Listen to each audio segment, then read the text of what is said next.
अन्वी भोसले मृत्यू प्रकरणात अखेर प्रशासनाने स्पष्टीकरण दिलेले आहे. नेर तालुक्यातील आजंती येथील पारधी बेड्यावर 9 वर्षीय कुमारी अन्वी अनाडी भोसले हिचा पाण्यासाठी भटकताना मृत्यू झाल्याचा संदेश सोशल मीडियावर व्हायरल झाल्यानंतर प्रशासनाने तात्काळ घटनास्थळी धाव घेत चौकशी सुरू केली.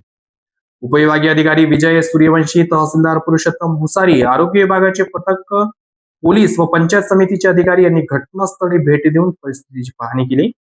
गटविकास अधिकाऱ्यांच्या माहितीनुसार परिसरात सध्या पाणी टंचाई सदृश्य स्थिती नसल्याचे स्पष्ट करण्यात आले आहे.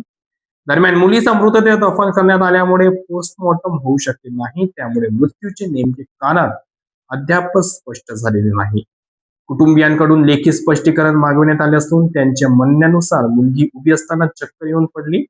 सायंकाळी 7 वाजताच्या सुमारास मृत्यू झाल्याने उष्माघाताची शक्यता कमी असल्याचे तहसीलदारांनी नमूद केले आहे. या प्रकरणाचा पुढील तपास सुरू असून प्रशासनाकडून संपूर्ण बाबींची चौकशी केली जात आहे.